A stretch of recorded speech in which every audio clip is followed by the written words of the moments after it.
মাইলের কম দূরত্বে মহিলারা দিনের বেলা প্রয়োজনে যাওয়া আসা করতে পারবে, কিন্তু 48 মাইলের থেকে যদি বেশি হয় তাহলে শরীয়তে নারীদের জন্য একাকী সফর করা এটা জায়েজ নেই। অনেকে আমরা অবহেলা করি, সন্তান ঢাকায় পড়াশোনা করে ট্রেনে উঠায় দিই বলে এখন কি সে যুগ আছে? শরীয়তের মাসলা এটা, আপনি সাথে যে দিয়ে আসতে হবে বা কাউকে পাঠাতে হবে সাথে। এক নম্বর প্রকার হলো হারাম সফর, নিষিদ্ধ সফর। দ্বিতীয় প্রকার সফর হলো মাকরুহ, অপছন্দনীয়, হারাম না তবে অপছন্দনীয়। সেটা হলো একাকী সফর করা। রাসূলুল্লাহ সাল্লাল্লাহু আলাইহি ওয়াসাল্লাম বলেন, লাউ ইয়ালামুন নাস মা আ'লাম, যদি লোকেরা জানতো আমি যা জানি, তাহলে কোন ব্যক্তি একাকী রাতের বেলায় সফর করত না। এই জন্য যথাসম্ভব সাথী সঙ্গীদেরকে নিয়ে দূরের রাস্তায় সফর করার চেষ্টা করা। 3 নম্বর হলো জায়েজ সফর। আপনি ব্যবসা বাণিজ্যের জন্য এক জায়গা থেকে আরেক জায়গায় গেলেন বা অন্য কোনো উদ্দেশ্যে গেলেন, এটা হলো জায়েজ। 4র্থ প্রকার হলো মুস্তাহাব। ওই সফর করলে আপনার নেকি হবে, সফর করলে কি হবে? নেকি হবে। মুস্তাহাব সফর, যেমন মুস্তাহাব সফর একটা, আপনি বাইতুল্লাহ দেখার জন্য সফরে গেলেন বা মসজিদে নববী দেখার জন্য সফর করলেন বা মসজিদে আকসার জন্য সফর করলেন। এই 3 মসজিদটা বিশেষ মসজিদ। এই 3 মসজিদ দেখার জন্য যদি কোনো ব্যক্তি যায় তাহলে তার সওয়াব হবে, মুস্তাহাব। অনুরূপভাবে কোন ব্যক্তি ইলম অর্জনের জন্য বের হলো, ইলম অর্জন, শিক্ষা গ্রহণের জন্য, দ্বীন শিখার জন্য, রাসূল কারীম সাল্লাল্লাহু আলাইহি ওয়াসাল্লাম বলেন, মান সালাকা তরিকান ইয়ালতামিসু ফীহি ইলমান সাহহালাল্লাহু লাহু তরিকান ইলাল জান্নাহ। যদি কোনো ব্যক্তি কোন রাস্তায় চলে আর তার উদ্দেশ্য থাকে ইলম অর্জন করা, কি অর্জন? বলে এই ইলম অর্জনের জন্য যদি কোনো ব্যক্তি রাস্তায় চলে, সাহহালাল্লাহু লাহু তরিকান ইলাল জান্নাহ, আল্লাহ তাআলা ওই ব্যক্তির জন্য জান্নাতের রাস্তাকে সহজ করে দেন। জান্নাতের রাস্তা সহজ হয়ে যায় যে ব্যক্তি ইলম অর্জনের জন্য পথ আগে বাড়ে। এই জন্য অনেক সময় ওয়াজ মাহফিল শুনতে যায়, অনেক দূরে দূরে অনেক সময় আমরা যাই, তখন নিয়ত সহি করে নেওয়া যে আমি দ্বীন শিক্ষার জন্য যাচ্ছি, ইলম অর্জনের জন্য যাচ্ছি। তাহলে আমাদের যাওয়া আসা, অর্থ ব্যয় সব কিছু নেকিতে পরিণত হয়ে যাবে। তাহলে 3 মসজিদের জন্য সফর করা এটা হলো মুস্তাহাব। ইলম অর্জনের জন্য সফর করা এটাও মুস্তাহাব। তেমনি ভাবে কোন ভাইকে দেখতে যাওয়া, কোন ভাইকে আপনার আপনজন, বন্ধু বা পরিচিত কাউকে আপনি দেখতে গেলেন, একটা সুস্থ মানুষ, তাও আপনি দেখতে গেলেন, অন্য কোনো উদ্দেশ্য না, ব্যক্তিগত কোনো স্বার্থ না, গেছেন শুধুমাত্র কিসের জন্য? দেখা সাক্ষাতের জন্য। মুসলিম শরীফের হাদিস, রাসূল কারীম সাল্লাল্লাহু আলাইহি ওয়াসাল্লাম বলেন, এক ব্যক্তি তার এক ভাইয়ের সাথে দেখা করার জন্য, ভাই মানে রক্তের ভাই না, ভাই মানে ধর্মীয় ভাই, আমরা সকলে কার সন্তান? আদম আলাইহিস সালামের সন্তান। কি সন্তান? এই জন্য আমরা সবাই দ্বীনি ভাই। কি ভাই? দ্বীনি ভাই। তো আদম আলাইহিস সালামের সন্তান সূত্রে ভাই। তো এক ব্যক্তি অন্য এক গ্রামে তার এরকম ভাইয়ের সাথে দেখা করার জন্য রওনা দিয়েছে। আল্লাহ সুবহানাহু ওয়া তাআলা একজন ফেরেশতাকে পাঠিয়ে দিয়েছেন, রাস্তায় অপেক্ষা করো। যখন ওই ব্যক্তিটা ফেরেশতার সামনে দিয়ে অতিক্রম করতেছে, ফেরেশতা তাকে বলে, মাযা তুরিদ, তুমি চাও কি? তোমার উদ্দেশ্য কি? উনি বলেন, উরিদু আন আযুরা আখি ফি হাযিহিল ক্বরিয়া, আমি চাই এই গ্রামে আমার এক ভাই আছে, তার সাথে একটু দেখা করো। তখন এই ফেরেশতা বললেন, তোমার কি তার সাথে সাক্ষাৎ করার দ্বারা তোমার প্রতি তার কোনো ইহসান আছে, কিংবা কোনো কিছু পাওয়ার আশায় তুমি যাচ্ছ? বলে, না, কোনো উদ্দেশ্য না, আমি তাকে আল্লাহর জন্য ভালোবাসি। সুবহানাল্লাহ। কিসের জন্য? আল্লাহর জন্য ভালোবাসা। আল হুব্বু লিল্লাহ। আমরা একে অপরকে ভালোবাসবো কার জন্য? আল্লাহর জন্য। আল্লাহর জন্য ভালোবাসা। ওয়াল বুগযু লিল্লাহ। আল্লাহর জন্য দুশমনি করা। আমাদের সমাজে অনেক সময় থাকে না। আমাদের সমাজে হয়ে গেছে ভালোবাসা আল হুব্বু লিল্লাহ, দলের জন্য ভালোবাসা। কি দলের? কিসের জন্য ভালোবাসা? ওই আমার এই দল করে, বাস আমি তার ভালোবাসি, তার সাথে খুব হৃদ্যতা, তার সাথে খুব সম্পর্ক, তার সাথে খুব দহরম মাহারাম। আর ও আমার দলের না, ওর সাথে দেখবি সালামও বিনিময় হয় না, কথাও হয় না, তখন আমার মুখও তার দিকে তাকানো থাকে না। এটা বোঝা গেল যে আল্লাহর জন্য। ইসলামের বিধান হলো, আপনি একজন ব্যক্তিকে ভালোবাসবেন, একজন মুসলমানকে ভালোবাসবেন, একজন মানুষকে ভালোবাসবেন। কিসের জন্য? আল্লাহর জন্য। আর যদি কোনো কারণে দুশমনি থাকে, এই দুশমনিটাও হবে আল্লাহর জন্য। দুশমনি কার জন্য?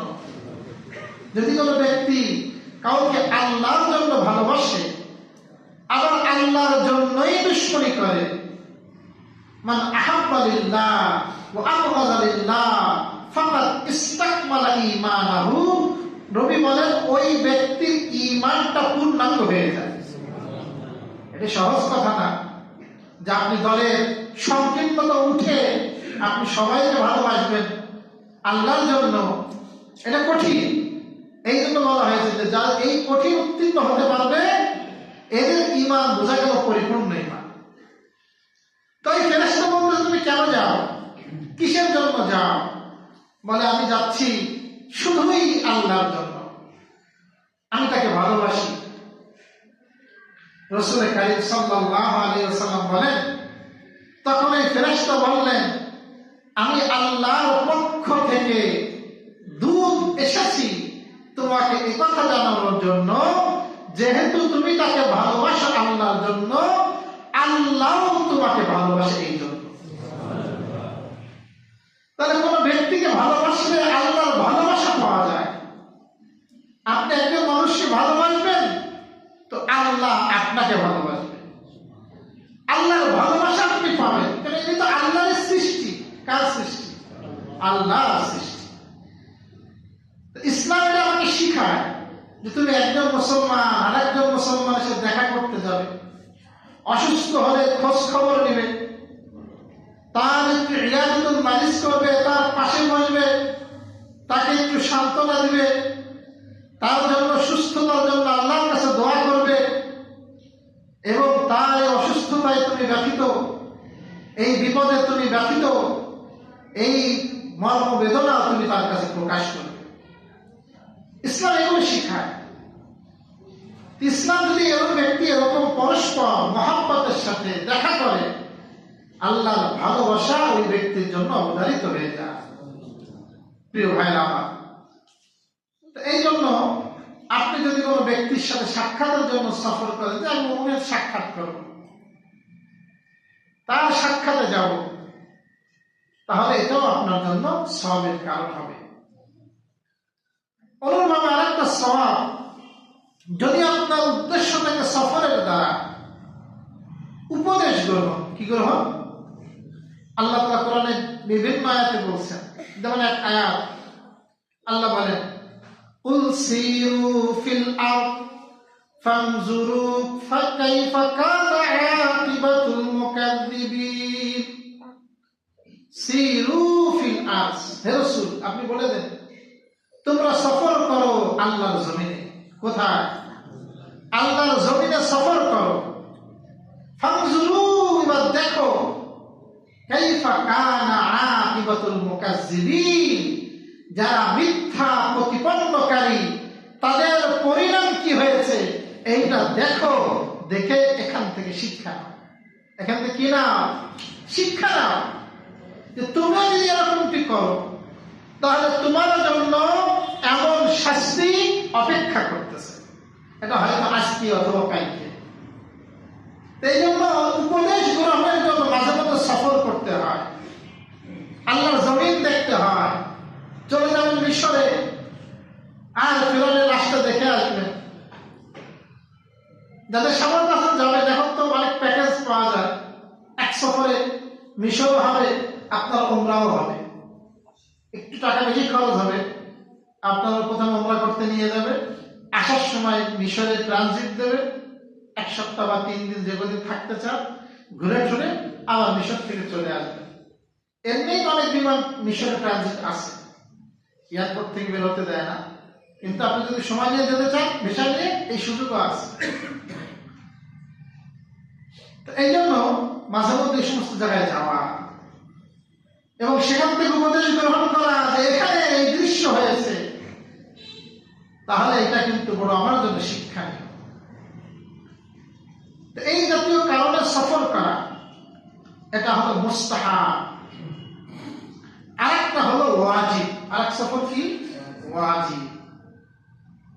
সেটা হলো বাইতুল্লাহর সফর। কিসের সফর? যদি কোনো ব্যক্তি নেশাব, তার টাকা পয়সার মালিক, এখান থেকে সৌদি আরব যাওয়া আসা সম্পদের মালিক, এখন তো মেলা টাকা, 5-6 লাখ টাকা, এই পরিমাণ টাকা যদি তার থাকে হজ করার মতো, তাহলে ওই ব্যক্তির জন্য হজ করা ফরজ। আপনাকে হজের সফরে যেতেই হবে। আপনি বলবেন প্লেনে উঠে আমার বমি বমি আসে, ওগুলো চলবে না, যেতে হবে। হজ আপনাকে করতে হবে, হজের সফরে আপনাকে যেতে হবে। রাসূলুল্লাহ সাল্লাল্লাহু আলাইহি ওয়াসাল্লাম বলেন, যেই ব্যক্তির উপরে হজ ফরজ হলো, ওয়ালাম ইয়াহুজ্জা, কিন্তু হজ করেনি। হজ ফরজ কিন্তু কি করে না? হজ করে না। টাকার মায়ায় এত টাকা চলে যাবে, একবারে এত টাকা চলে যাবে। কিন্তু ওই ব্যক্তি যদি রাসূলের কথার উপর বিশ্বাস থাকতো, নবীজি বলেন তোমরা একের পর এক হজ আর উমরা করো, তাবিউ বাইনাল হজ্জ ওয়াল উমরা ফাইন্নাহুমা ইয়ানফিয়ানিল ফাকর ওয়াজ যুনুব। তোমরা একের পর এক হজ আর উমরা করো, একবার হজ করো, একবার উমরা করো, উমরা করো, হজ করো, এভাবে করতে থাকো। কারণ হজ আর উমরা মানুষের দারিদ্রতা আর গুনাহকে দূর করে দেয়। সুবহানাল্লাহ, দারিদ্রতাকে দূর করে দেয়। তাহলে আপনি দেখতেছেন লক্ষ লক্ষ টাকা খরচ হয়, আমার নবী বলেন তুমি দারিদ্রতার ভয় করো না। আল্লাহ তাআলা আল্লাহ রাস্তায় খরচ করলে তুমি যেই কয় টাকা খরচ করবা, আল্লাহ তাআলা তোমার অ্যাকাউন্টে সুদে আসলে ওইটা পৌঁছে দেবে। শুধু নেকি দিয়ে না, আপনি যে টাকা খরচ করছেন টাকাও আল্লাহ পাক পৌঁছে দেবে। আল্লাহ বরকতের দরজা আপনার জন্য খুলে দিবেন,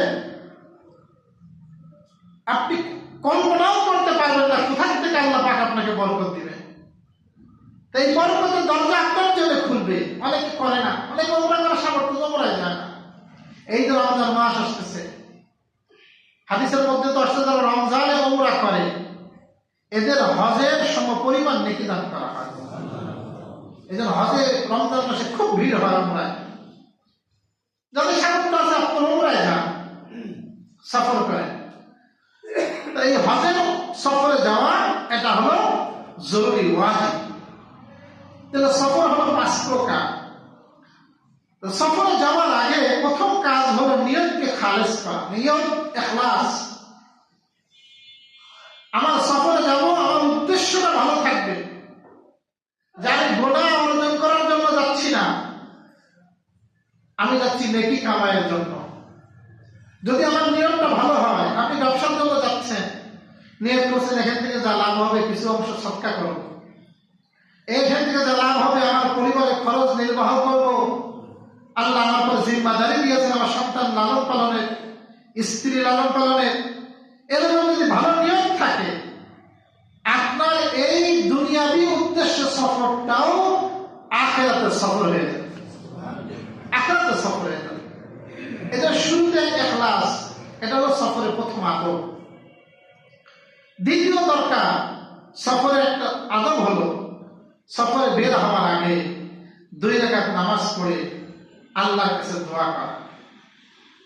কারণ এই যে আমি সফরে যাচ্ছি, এই সফর আমার শেষ সফর হতে পারে।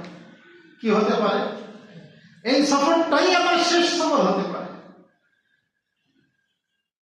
এই জন্য সফরে যাওয়ার আগে 2 রাকাত নামাজ পড়ে আল্লাহর কাছে দোয়া করা।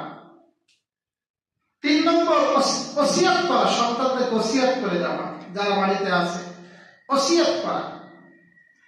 ওসিয়ত হলো আমার কাছে যদি কোনো ব্যক্তি পাওনা থাকে, যে আমি ঋণগ্রস্ত, অমুক আমার কাছে টাকা পায়, এইটা আপনি গোপনে গোপনে রাখতে হবে না, এটা আপনি খাতায় ডায়েরিতে লিখে রাখবেন।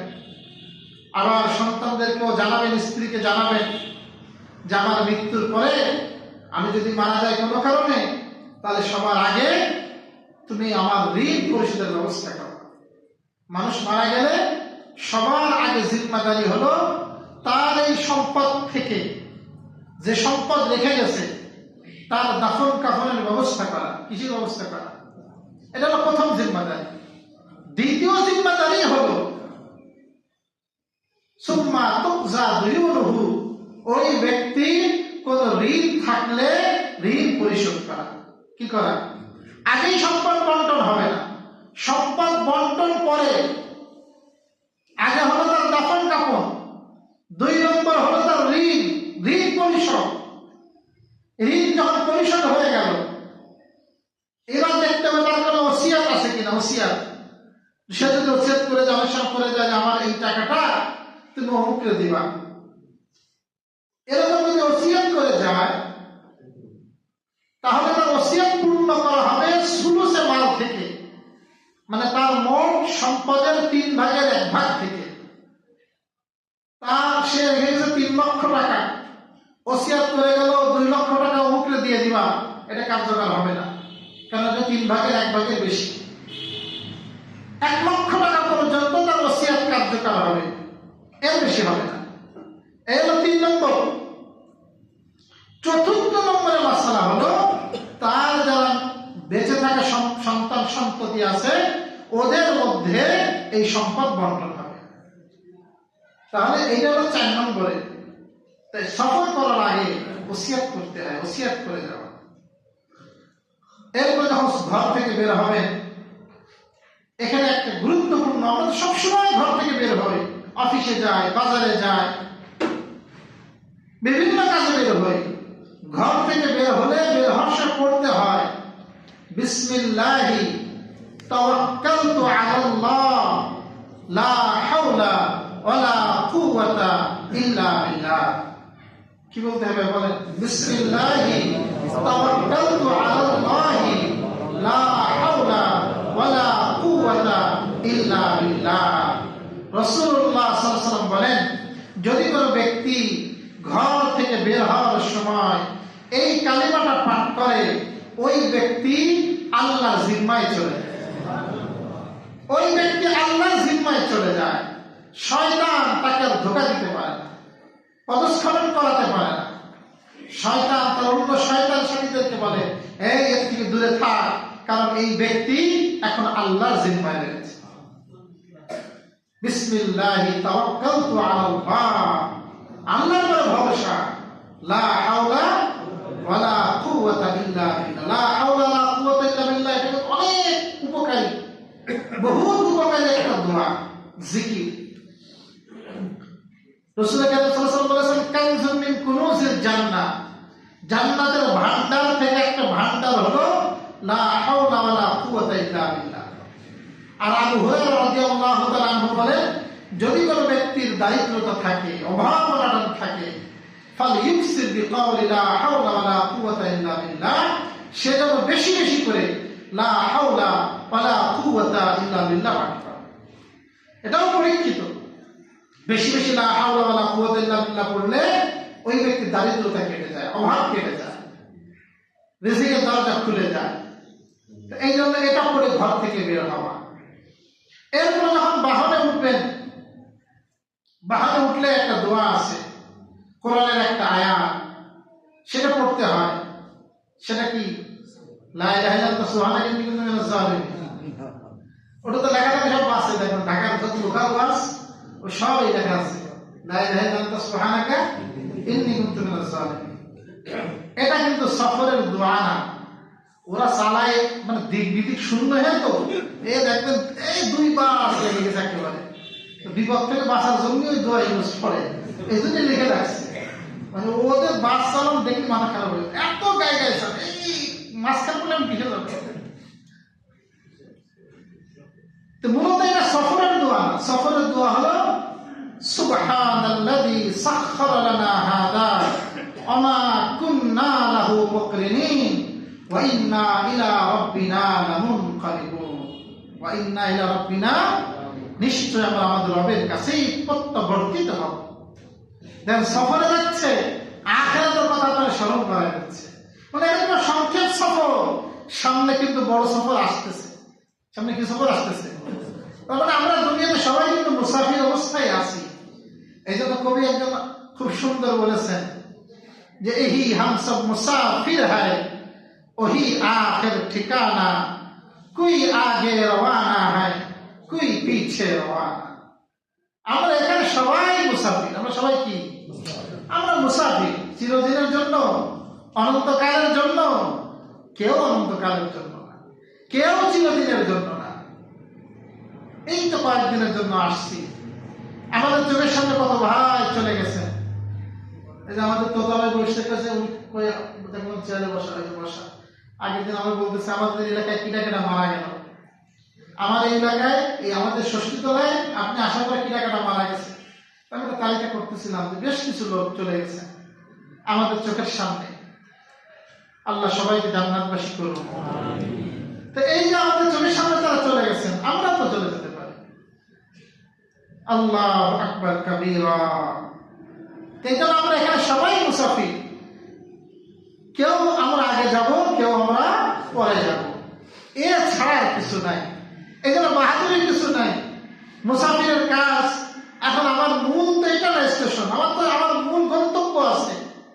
একজন ব্যক্তি যখন মুসাফিরে বের হয়, স্টেশনে গেছে, তার যে ওয়েটিং রুমটা আছে, এখন সে সুন্দর করে ঝাড়ু দিয়েছে, সুন্দর করে ওখানে ফুলের টপ কিনছে, সব কিছু সুন্দর করে সাজাইছে, গুছাইছে ওয়েটিং রুম স্টেশনে। তাহলে এইটাই লোকটাকে মানুষ কি বলবে? পাগল বলবে। কি তুই এক্ষুনি চলে যাবি, তুই এইভাবে সাজাচ্ছিস, গুছাচ্ছিস কেন? হ্যাঁ, তুমি সাজাও, তোমার বাড়ি সাজাও, তোমার ঘর সাজাও। তো অনুরূপ ভাবে আমাদের এটা হলো, দুনিয়া হলো ওয়েটিং রুম। আমাদের মূল সাজানোর জায়গা হলো আখিরাত। আর আখিরাত সাজে কিসে? ইব্রাহিম আলাইহিস সালাতু ওয়াস সালাম সেটা উত্তর দিয়েছেন, আমা বিরাসুল জান্নাহ, জান্নাতের সাজে কিসে, জান্নাতটা কিভাবে সুন্দর হয় উনি শিক্ষা দিয়েছেন। সুবহানাল্লাহ ওয়ালহামদুলিল্লাহ ওয়া লা ইলাহা ইল্লাল্লাহ আল্লাহু আকবার লা হাওলা ওয়ালা কুওয়াতা ইল্লা বিল্লাহ। এইগুলো দ্বারা জান্নাত সুসজ্জিত হয়। এইগুলো আমাকে সাজাইতে হবে। আমরা আল্লাহ রাসূল আল্লাহ শিক্ষা দিয়েছেন এই দোয়া পাঠ করা। আবার একটা দোয়া শিক্ষা দিয়েছেন, এই দোয়াটা একটু বড় কিন্তু অর্থ বড় উপকারী। সেটা হলো রাসূল বলতেন, আল্লাহুম্মা ইন্না নাসআলুকা ফি সাফারিনা হাযা আল বিররা ওয়াত তাকওয়া ومن العمل ما ترضى اللهم سهل لنا سفرنا هذا واطر عنا بعدا اللهم أنت الصاحب في السفر والخليفة في الأهل اللهم إني أعوذ من وعثاء في السفر وكابة المنزل والسوء المنقلب في المال والأهل. একটু বড়, এটাও সহিহ বুখারীর হাদিস।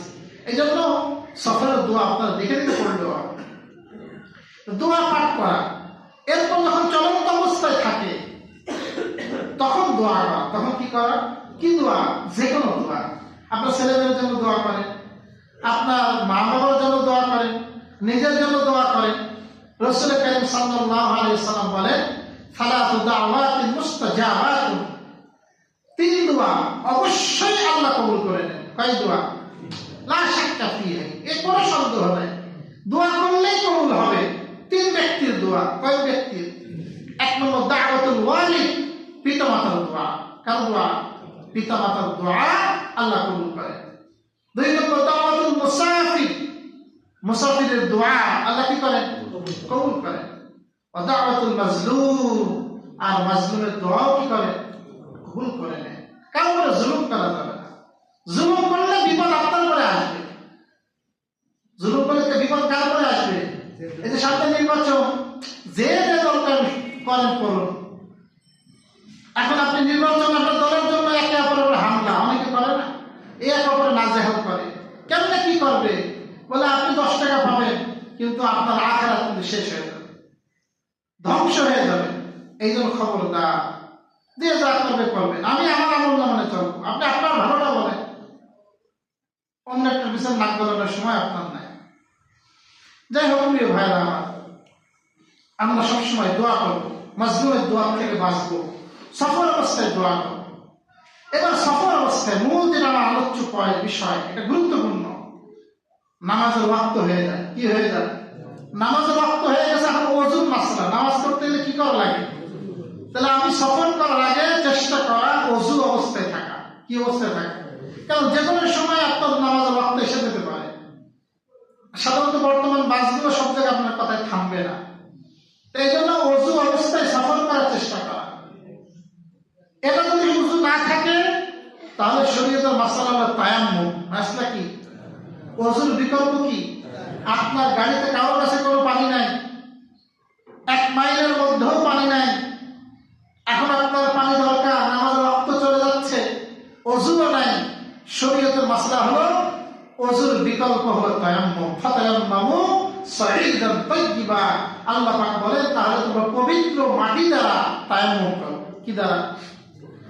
তায়াম্মুমের ফরজ হলো 3টা। তায়াম্মুমের ফরজ কয়টা? অনেক ভাই তায়াম্মুম করতে বলেন, তায়াম্মুম যদি পানি আছে কিন্তু আপনার রোগ বৃদ্ধির সম্ভাবনা আছে, ডাক্তার বলতেছে আপনি কি করতে পারবেন না, পানি ব্যবহার করতে পারবেন না, সেক্ষেত্রে আপনি তায়াম্মুম করতে পারবেন। তায়াম্মুমের ফরজ হলো 3টা। কয়টা? ওযুর ফরজ হলো 4টা, আর তায়াম্মুমের ফরজ হলো 3টা। প্রথম ফরজ হলো নিয়ত করা। কি করা? আপনি নিয়ত করবেন যে আমি পবিত্রতা অর্জনের জন্য, ওযুর বিকল্প হিসেবে পবিত্র অর্জনের জন্য আমি তায়াম্মুম করতেছি। 2 নম্বর ফরজ হলো আপনার 2 হাত ওই মাটির পরে রাখবেন। কিসের পরে? মাটির পরে রাখবেন। এইভাবে মাটির ধুলাবালি ঝেড়ে ফেলাই দেবেন, দিয়ে এই 2 হাত দিয়ে এই যে আপনার কপালের চুলের গোড়া থেকে পুরো মুখ আপনি মাসাজ করবেন। পুরো মুখ কি করবেন? একবার, 3 বার না, কিন্তু একবার। ওযুতে তো 3 বার সুন্নাত, আর একবার পুরো মুখ মাসাজ করবেন, ধুলা লাগাবেন। আবার মাটি দিলেন, নিয়ে আবার এভাবে ঝেড়ে নেবেন, নিয়ে প্রথমে বাম হাত দিয়ে ডান হাত মাসাজ করবেন। এইভাবে এই 3 আঙ্গুল দিয়ে এভাবে নিয়ে যাবেন, আর 2 আঙ্গুল দিয়ে এভাবে সামনের থেকে নিয়ে আসবেন। নিচের যে 3 আঙ্গুল এই ডান হাতের নিচে রাখবেন, এই যে এভাবে চলে যাবে। এবার এই যে 2 আঙ্গুল এখান থেকে এভাবে চলে আসবে। তো ডান হাত হয়ে গেল। এবার ডান হাত দিয়ে বাম হাত এইভাবে, আবার এইভাবে। কয় ফরজ হইল? 3 ফরজ। তাহলে নিয়ত করা, মুখ মাসাজ করা, হাত মাসাজ করা, পা কিন্তু নাই তায়াম্মুমের মধ্যে। তাহলে এই 3 কাজ করলে আপনার তায়াম্মুম হবে। যদি আপনার এরকম হয় যে ওযুর পানিও নাই, মাটিও নাই, এরকম হতে পারে, বিশেষ করে বিমানে অনেক সময় হতে পারে যে আপনার কি নাই, মাটিও নাই পানিও নাই, এখন আপনি কি করবেন? শরীয়তে এই মাসলাগুলো লেখা আছে। একে বলা হয় ফাকিদাতুত তুহরাইন, পবিত্র অর্জনের দুই বিষয়ের কোনটাই আপনার নাই, তখন আপনি কি করবেন? এ ব্যাপারে ফতোয়া হলো আপনি তখন তাশাব্বুহু বিস-সালাত, বিনা ওযুতে তো নামাজ পড়া যায় না, যায় না। আপনি নামাজ পড়ার ভান ধরবেন। কি ধরবেন? মানে যখন নামাজের ওয়াক্ত হয়েছে আপনি আপনার সিটে বসে বা ওই জায়গায় বসে নামাজের ভান ধরবেন, কিন্তু কিরাত কিছু পড়া যাবে না। বুঝলেন কি কথা? একেবারে তাশাব্বুহু বিস-সালাত। শরীয়তে এরকম আছে, একজন ছেলে রমজান মাসে বালেগ হয়েছে। রমজান মাসে কি হয়েছে? কথা একটার সময়, বেলা একটার সময়, বা কোনো মেয়ে তার ঋতুস্রাব থেকে দিনের বেলায় পবিত্র হয়েছে একটার সময়, এখন তো রোজা রাখা সম্ভব না, তখন তার সুরাত মাসলা হলো সে তাশাব্বুহু বিস-সাওম, রোজার সাদৃশ্য অবলম্বন করবে। মানে মানুষের সামনে কিছু খাবে না, বোঝাবে আমি রোজা আছি। বুঝলেন কথা? তাহলে ওই যে ব্যক্তির পানিও নাই, ওযু করার জন্য মাটিও নাই, ওই ব্যক্তি ওই সময় নামাজের তাশাব্বুহ করবে, পরবর্তীতে ওই নামাজ পবিত্র হয়ে নামাজ আদায় করবে, পরে কাজা আদায় করবে। এটা হলো ওযুর মাসালা। এরপর হলো নামাজের মাসালা। নামাজে আপনি কিভাবে পড়বেন? গাড়িতে, বাসে, ট্রেনে বা বিমানে। মাসলা হলো যদি আপনি দাঁড়ায় নামাজ পড়তে সক্ষম হন, সবচেয়ে চেষ্টা করেন নিচে নেমে নামাজ পড়া, সেটা না পারলে যদি দাঁড়ায় কেবলামুখী হয়ে নামাজ পড়তে সক্ষম হন, যে সবটুকু চিন্তা করতে পারতেছেন, ট্রেনে হয় অনেক সময়, তাহলে তো কোনো সমস্যা নেই, সেভাবেই নামাজ পড়বেন, ওই নামাজের পরে কাজাও করা লাগবে না।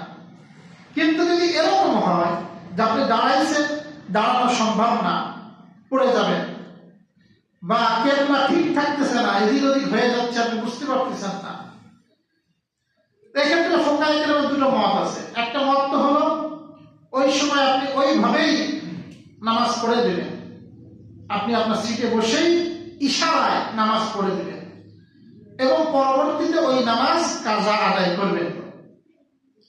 আর দ্বিতীয় মত হলো যদি আপনি কেবলাটা ঠিক রাখতে পারেন, কেবলা অন্তত কি ঠিক রাখতে পারেন, এটা প্লেনে হয়, যখন আপনি প্লেনে সৌদি আরব যায় সোজা নাক বরাবর অনেক সময় হয়, এটা যদি কেবলা ঠিক থাকে আপনার অন্তত পক্ষে, তাহলে ওই নামাজের কাজা আদায় করা লাগবে না। আর যদি কেবলা ঠিক না থাকে, আবার দাঁড়াতেও পারতেছেন না, তখন ওই নামাজ ওই সময় আদায় করে দিতে হবে ওই অবস্থায়, কিন্তু বাড়িতে আসার পরে আপনাকে ওই নামাজ আবার কি কাজা আদায় করতে হবে। এটা হলো নামাজ পড়ার সূরা। এরপরে মাসালা আছে, আপনি নামাজ কসরের মাসলা। কিসের মাসলা? যদি আপনি 48 মাইল বা 77 কিলোমিটার এর চেয়ে দূরে আপনি যাওয়ার ইচ্ছা করেন, ঢাকা যাবেন, যারা 77 কিলোমিটারের বেশি, তখন আপনাকে মুসাফির বলবে, তখন আপনাকে কি বলবে? কিন্তু যদি এর কম পথের দূরত্ব হয়, শরীয়তের দৃষ্টিতে সেটা মুসাফির বলে না, সেটা দৃষ্টিতে কি বলে না? মুসাফির বলে না। যদি আপনি 77 কিলোমিটার দূরে যান, সেক্ষেত্রে আপনার বাড়ির যে বসতি যেখানে শেষ হবে, কথা এখান থেকে ঝুমঝুম করে আমাদের পৌরসভা ব্রিজ আছে, এদিকে পালবাড়ির যে মূর্তির মোড়, এদিকে মনে করেন আমাদের খাতুরা বাস স্ট্যান্ড, এটা হলো আমাদের এই জায়গার একটা চৌহাদ্দি, এদিকে পলেরহাট বাজার। এই যখন আপনি ঢাকার উদ্দেশ্যে ঝুমঝুমপুর পার হয়ে যাবেন, তখন থেকে আপনি মুসাফির সাব্যস্ত হবে। ঘরের থেকে কিন্তু মুসাফির না, আপনি ঘর থেকে বের হওয়ার পরে যখন এলাকা ছাড়বেন, ওই এলাকা ছাড়ার পরে আপনি মুসাফির সাব্যস্ত হবেন। কথা বুঝতে পারছেন? এই 77 কিলোমিটার দূরে পথ থাকলে আপনি তখন মুসাফির। তখন 4 রাকাত বিশিষ্ট নামাজ যদি আপনি একাকী আদায় করেন, ইমামের পিছনে না, একাকী, যেমন যোহর, আসর, ঈশা, আপনি 2 রাকাত আদায় করবেন। কয় রাকাত? 2 রাকাত। 4 রাকাত বিশিষ্ট নামাজ 2 রাকাত আদায় করতে হবে। আর যদি ইমামের পিছনে করেন, তাহলে তো ইমামের সাথে ইক্তেদা করে 4 রাকাতই পড়তে হবে। মাগরিবের নামাজ 3 রাকাত 3 রাকাতই পড়তে হবে। ফজর 2 রাকাত 2 রাকাতই পড়তে হবে। এ হলো নামাজের কসর করা মাসালা। এক্ষেত্রে আপনার যদি এরকম হয় যে আপনি সফরে বের হয়েছেন, নামাজের ওয়াক্ত 2 ওয়াক্তের নামাজ একসাথে পড়তে পারবেন কিনা, এটা অনেক সময় বিতর্ক করে। শরীয়তে মাসলা হলো 1 ওয়াক্তের নামাজ দেরি করে আরেক ওয়াক্তের নামাজ তার প্রথম ওয়াক্তে পড়া যায়। মানে জোহরটা আপনি 3টার দিকে পড়লেন আর আসর 3:30 দিকে পড়ে আপনি সফরে বের হয়ে গেলেন। 2 নামাজ 2 ওয়াক্তেই কিন্তু কাছাকাছি মিলায়, এটা শরীয়তে জায়েজ। কিন্তু আপনি 2 ওয়াক্তের নামাজ একই ওয়াক্তে পড়া, এটা হানাফি মাযহাবে শুধুমাত্র হজের সফরে। কোথায়? হজের সফরে আরাফার ময়দানে। আরাফার ময়দানে হাজিরা জোহরের ওয়াক্তে জোহর আর আসর একসাথে পড়ে। আবার মুজদালিফাতে মাগরিব আর ইশা 2 ওয়াক্তের নামাজ একসাথে ইশা ওয়াক্তে পড়ে। বুঝলেন কি কথা? তো এটা শুধু হজে যায়, হজে জায়েজ আছে। হজে মানে অন্য সময় আপনাকে নামাজ আলাদা আলাদা করতে হবে। আল্লাহ সুবহানাহু ওয়া তাআলা সফর সংক্রান্ত যে কথাগুলো বলা হলো আমাদের সকলকে বুঝে আমল করার তৌফিক দান করুন। আমিন ওয়া আমিন।